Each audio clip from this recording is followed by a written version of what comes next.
Contoh, jika Anda membeli SPY senilai 10 juta rupiah dan menjualnya senilai 20 juta rupiah, Anda akan mendapatkan keuntungan 10 juta rupiah. Saham domestik tidak memiliki pajak, tetapi saham Amerika memiliki perbedaan. Pajak akan dikenakan pada keuntungan tersebut.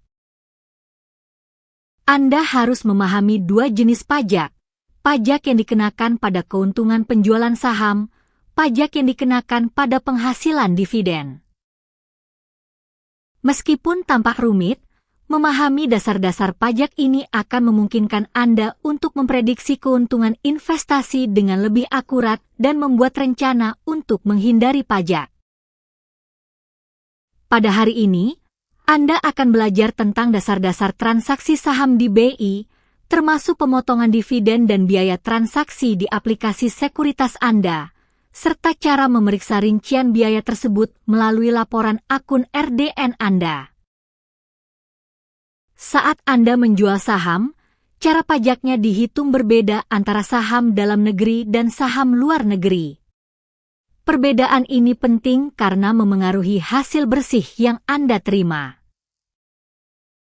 Untuk saham yang diperdagangkan di bursa dalam negeri, pajaknya umumnya dipotong langsung saat transaksi dan dihitung dari nilai penjualan, bukan dari keuntungan Anda.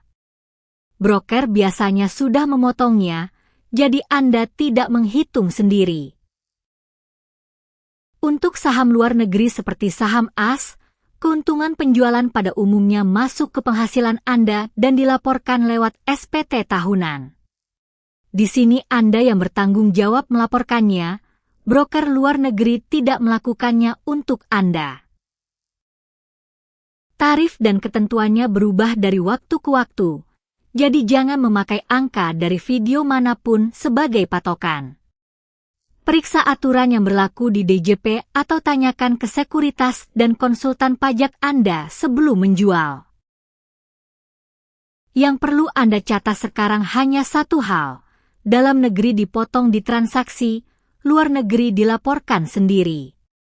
Itu saja sudah cukup untuk merencanakan penjualan. Sebelum menjual, siapkan 3 hal, catatan harga beli, catatan harga jual, dan bukti biaya transaksi. Tanpa ketiganya, Anda tidak bisa menghitung hasil bersih dengan benar. Simpan laporan transaksi dari aplikasi sekuritas Anda setiap kali menjual. Saat musim pelaporan datang, Anda tidak perlu mencari-cari lagi. Untuk saham luar negeri, catat juga kurs pada tanggal transaksi. Selisih kurs bisa mengubah angka akhir cukup besar.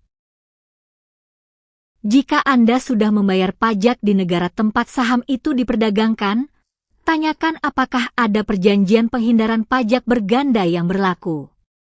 Ini bisa memengaruhi jumlah yang Anda bayarkan di dalam negeri.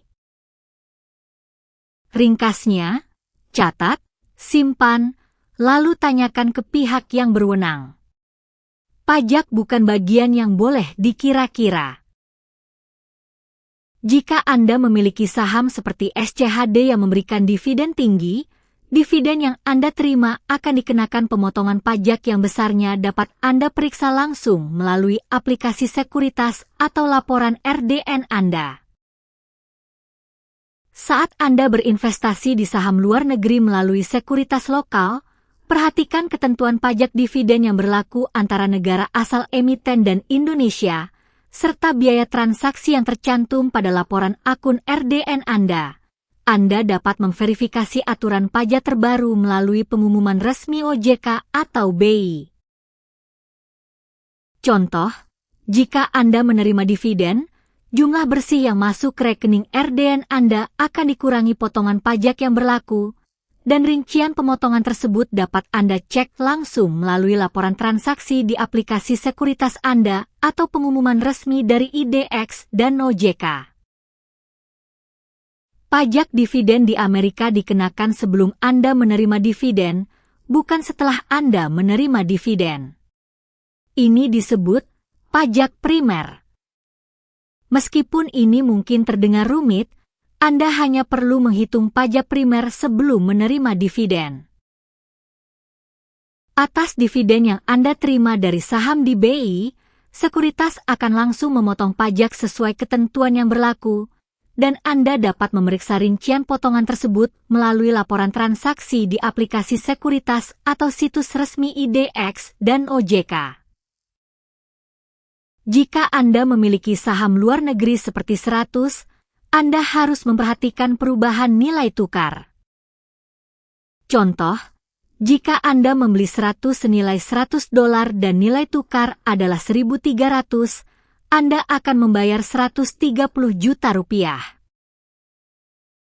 Jika Anda menjual 100 senilai $100 dan nilai tukar adalah 1.200, Anda hanya akan menerima 120 juta rupiah karena perubahan nilai tukar 10 juta rupiah. Perubahan nilai tukar ini juga akan mempengaruhi pajak primer dan pajak penjualan. Kesimpulan, total keuntungan, perubahan harga saham, perubahan nilai tukar harus dihitung sebelum pajak dibayar. Ada cara yang sah untuk menekan beban pajak, dan intinya bukan menyembunyikan apapun. Yang Anda atur adalah kapan menjual dan bagaimana untung rugi saling dihitung. Pertama, kompensasi.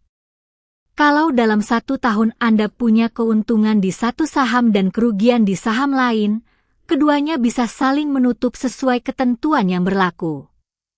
Jadi jangan merealisasikan untung dan rugi tanpa rencana.